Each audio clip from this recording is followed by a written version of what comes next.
Bueno, vamos a empezar por temas electorales, porque esta semana el presidente de la Junta Central Electoral, Román Jaques, tuvo que salir a dar garantías de la integridad del proceso después de que partidos de la oposición que forman parte de esa alianza Rescate RD fueran hasta la OEA a hacer denuncias sobre problemas en el proceso y sobre injerencia del Estado y de usos de los recursos del Estado, etcétera, etcétera. Según Román Jaques, todo se va a efectuar con apego a la integridad, la seguridad, la transparencia y la participación de la ciudadanía.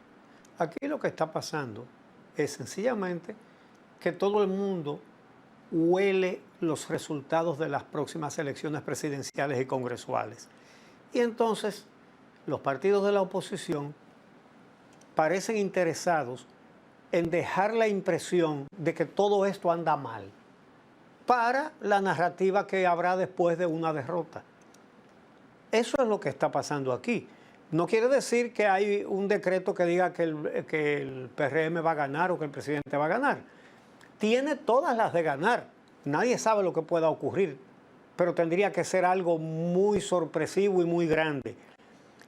De todas maneras, realmente la política de los principales partidos de la oposición ha sido buscar una explicación de por qué perdieron.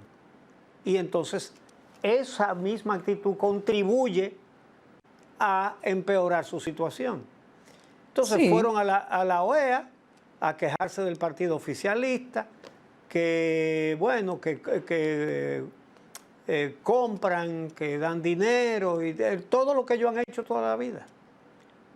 Pero la OEA envió una comisión de observadores electorales a las elecciones municipales de febrero y comprobó que sí, que hubo compra de cédulas, como también lo constató Participación Ciudadana, pero ese delito electoral lo cometieron en orden de intensidad, primero el PRM, pero después el PLD, la Fuerza del Pueblo y el PRD. Y entre los tres que forman la alianza Rescate RD, compraron más cédulas que el PRM. Digo entre los tres porque el PRM fue el que más compró. Sí, Entonces, entonces yo me esa es la pregunto verdad. si en esa misión que fue a la OEA, si Miguel Vargas también le entregó eso a la OEA, si también le dijo, mira, aquí el problema no es que se compre voto, porque nosotros también compramos, sino que el gobierno Exacto. puede comprar más. El problema es ese, que ellos pueden Exacto. comprar más que nosotros. Yo me encantaría haber estado ahí a ver cómo fue que se lo plantearon a la OEA, porque efectivamente se constató la compra de votos de todos los partidos mayoritarios. Así es. Mira, por otro lado, Participación Ciudadana denunció que fue ilegal la suma entregada por la Junta Central Electoral y por el gobierno a los partidos. Y dio una explicación que a eso hay que ponerle bastante atención. Dice que esos fondos no estaban consignados en el presupuesto nacional y consideró que, que ese precedente puede traer graves consecuencias. Lo que explica Participación Ciudadana y sobre todo el sociólogo Cándido Mercedes, que es un estudioso de de todas estas leyes electorales y el funcionamiento del Estado. Él dice que nunca a ninguna entidad pública le entregan la totalidad de lo que se le fija en el presupuesto, sino la proporción que le corresponde del dinero que se recauda. Y citó el artículo 51 de la ley 8023, que fue la ley que aprobó el presupuesto de 2024. Esta ley autoriza al Poder Ejecutivo, oigan bien, a pagar un monto inferior a lo presupuestado de cada entidad pública cuando no se recauda el monto previsto. Sí, y esto no es único de los partidos políticos. Participación Ciudadana también lo explica en su posición. Todos los años, cuando se aprueba el presupuesto nacional, el Estado le agrega, o el gobierno le agrega al proyecto del presupuesto, y así lo aprobaron en el Congreso, un párrafo donde lo eximen o lo autorizan a pagarle montos inferiores a lo que establecen algunas instituciones por ley. Por ejemplo, la UAS, por ejemplo, los municipios, no solamente los partidos, como ustedes ven, la Cámara de Cuentas. Hay varios casos en la estructura del Estado donde por ley está consignado qué es lo que se le debería dar, qué porcentaje de los ingresos del Sí. Estado se le debería dar, pero eso no se cumple. Y no lo cumple este gobierno ni lo han cumplido los anteriores tampoco. ¿Pero por qué? Bueno, en algunos casos porque el Estado no recauda lo suficiente como para Exacto, cumplir con todo eso. Y en otras cosas exacto. también, en otros temas también porque no han querido, o sea, por temas políticos. Acuérdate que ese fue el caso del 4%, que estaba Exacto. consignado en la ley que tenía que Sí, ser un 4% y los gobiernos anteriores al de Danilo se negaban a asignárselo. Leonel Fernández sí. se negaba, decía que eso era un falso debate. Ahora él quiere que Que fue el autor de la ahora ley. Claro, Él, ahora él él fue el quiere que autor se de la ley. cumpla, ahora él quiere que se cumpla la asignación de los partidos, pero cuando él era presidente no le daba la asignación que por ley le tocaba a los municipios, le tocaba Sí. educación y le tocaba a todas las otras. Él no se lo daba tampoco. Pero fíjate Entonces, que hay otra circunstancia también con esto. Que oye, Dios me iba a decir, Cándido. que Cándido Mercedes explicó muy bien. Él domina todos esos temas. Y es que a las entidades no le entregan todo el presupuesto del año desde el principio, ni un solo día. No, Es no, eso se porque va, sí, porque las recaudaciones se van haciendo en la medida en que transcurre el tiempo. claro. Entonces, él había advertido que no debían entregarle todo el dinero, porque estamos en abril. Es decir, faltan 8 meses para que se recaude todo lo que se va a recaudar en el año. Entonces, esa es la explicación y por Claro. eso Participación Ciudadana está advirtiendo que se violó la ley con esa decisión. Pero Bueno, pero el dinero ya está entregado. eso generó un debate jurídico interesante en las redes sociales esta semana entre varios juristas, porque algunos decían, bueno, tú puedes decir se viola la ley de presupuesto porque ese monto no está consignado en el presupuesto que se aprobó para el 2024, pero también se viola la ley electoral porque no consigna el presupuesto, el monto que dice la ley electoral. Entonces, ¿cuál pesa más? Y eso fue objeto de mucho debate. Lo que dice Participación Ciudadana, que tienes razón, porque evidentemente se debería cumplir lo que dice la ley o hay que reformar la ley. Es evidente que esa ley hay que reformarla porque es un dinero que es escandalosamente alto para entregárselo a los partidos Óyeme, políticos. Pero Participación Ciudadana dice algo. Si esto se iba a hacer, si se le iba a consignar la totalidad de lo que dice la ley a los partidos, debió hacerlo el Congreso.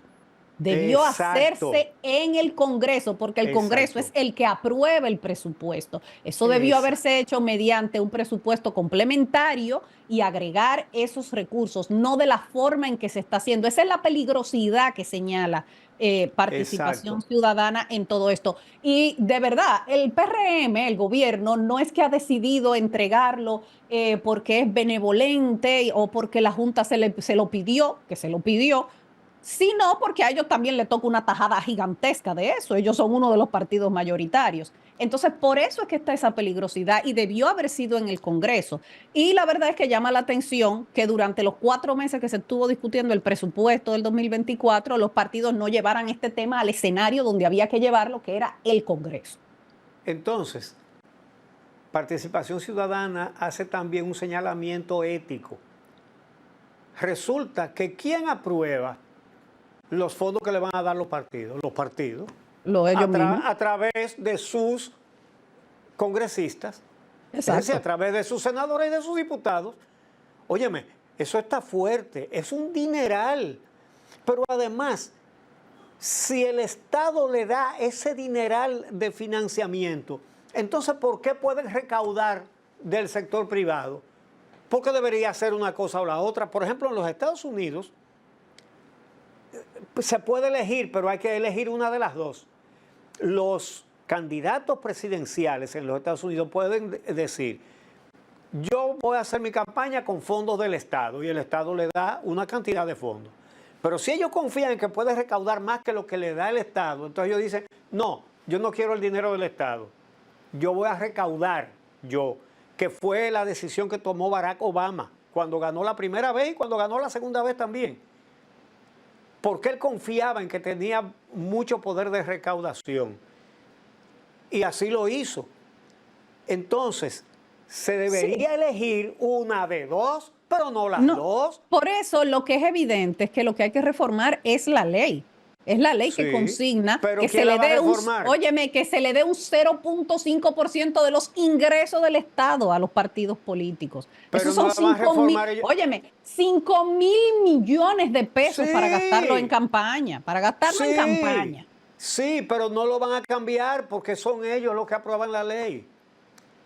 Eso tiene un cuestionamiento ético profundo. Eso es una barbaridad, sirviéndose con la cuchara grande. ¿Por qué los partidos necesitan tantos millones de pesos?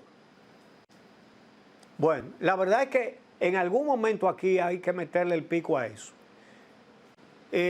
Bueno, por otro lado, destacados dirigentes de la Alianza Rescate RD dijeron estar conscientes de que el presidente Abinader obtendría el primer lugar en las elecciones de mayo, pero que ellos están esforzándose para que haya una segunda vuelta. Vamos a escuchar lo que dicen estos dirigentes. Alejandro Montaz, dirigente del PLD. Entonces a nosotros nos conviene que la Fuerza del Pueblo, el PRD y partidos aliados saquen muchos votos y viceversa, para nosotros obtener la posibilidad de llevar el escenario a una segunda vuelta. Porque ahí ustedes pueden estar seguros que nosotros le ganamos ahora. Para llegar unificados el día de las elecciones, hay que trabajar acciones conjuntas, que los delegados de Rescate RD defiendan los intereses de las organizaciones. Toda la estrategia gubernamental y del partido oficial gira en torno a provocar el agotamiento, la rendición, la descalificación del sistema de partido opositor en la República Dominicana y justo. Bueno, pues vamos a hacer una pausa y cuando regresemos nos vamos con casos de justicia, la Operación Calamar. También vamos a hablar sobre un caso muy particular que ocurrió en un juzgado esta semana.